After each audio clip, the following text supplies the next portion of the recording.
major river in the Chesapeake Bay watershed that flows alongside Washington, D.C. on its way to the Atlantic Ocean. Shannon shares that her crew practice got canceled when they told her, quote, 200,000 gallons of sewage was dumped into the river, causing them not to row because the bacteria level was too high, end quote. It is shocking to hear, but not entirely surprising. However, it is surprising to see that these issues are being voiced from a sophomore in high school. The rest of our world has become so tolerant of intolerable waters that our next generations and future leaders are seeing this as an issue that needs to be solved themselves.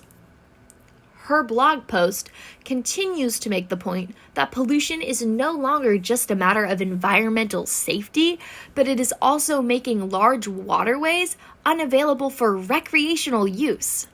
Shannon found her exigency in the fact that the water is so full of bacteria that her team cannot even row a boat on a huge river. And it's not just Shannon noticing the issue. The public, educated and uneducated, have taken to Twitter to share their opinions publicly.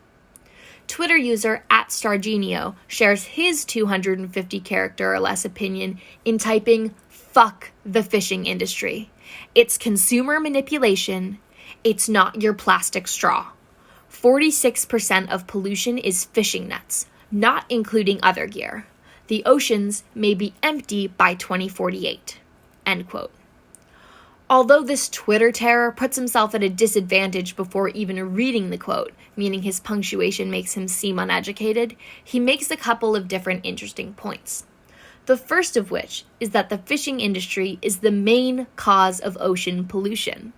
He argues that the companies who are really harming animals are not necessarily big brand names like Nike. They're deep sea fishing companies who drop their nets into the water.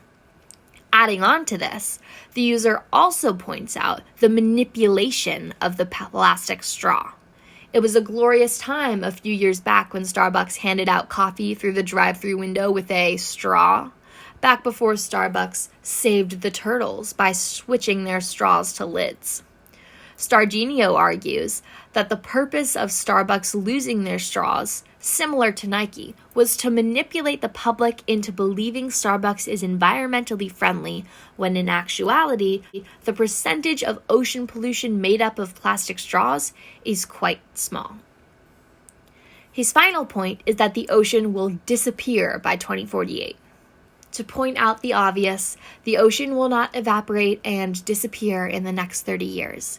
We're not going to lose every single species of animal, especially considering there are so many we have yet to discover.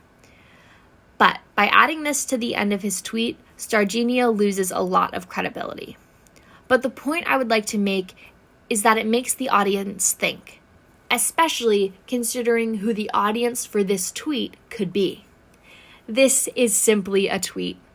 The intended audience for the tweet is literally anyone online who is curious about ocean pollution. Someone who already knows enough about ocean pollution will have a better source of information than Twitter. This leaves a small demographic of most likely uneducated people to have this tweet become their opinion on ocean pollution. Part of the issue is that there are people uneducated on the topic trying to educate people on what the problem is and how to solve it. The unspoken controversy is a moral issue. It would be a sort of utopia if one day every corporation polluting oceans around the world decided not to. And maybe our future generations will find their exigency to solve the issue. However, in some cases, the economic benefits of ocean pollution just outweigh the livelihood of an ecosystem far away. Given this controversy, it is interesting to see how much society's values are able to shape the marketing strategies of big brands. And furthermore, it's interesting to see how the marketing strategies of these companies are able to manipulate and sway the opinions of the public. The issue goes beyond whether or not one should pollute the planet because it's free. The controversy is what matters more: money or life? To the average person, the answer is simple. Obviously, life is so much more important than any amount of money. Think about how much someone would pay for their dog to stay alive forever. But although it would be awesome, the ocean is not a puppy. But the ocean is filled with so much life that needs to be protected.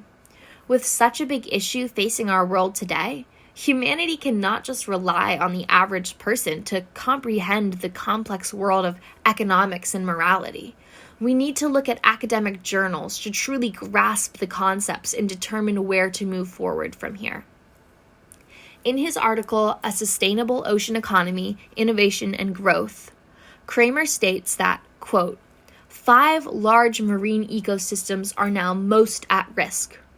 All of them affected primarily by emerging economies with insufficient policy frameworks to avoid and reduce pollution. The Bay of Bengal, the East China Sea, the Gulf of Mexico, the North Brazil Shelf, and the South China Sea. Dead zones. Areas deprived of oxygen in the deep ocean are expanding, and the deoxygenation of ocean waters is increasing. End quote. Dead zones such as these are popping up and spreading all over the world with seemingly no end. And these same ecosystems that are falling apart are the ones causing the problems. To add to this point, we see Van Wee Davis share in her article, Global Conflicts in Marine Pollution, the Asian Pacific, that, quote, the rapid economic development in East Asia is recognized and applauded throughout the world. However, this development coexists with pollution, creating a regional concern. End quote. It is obvious who is creating the problem. The huge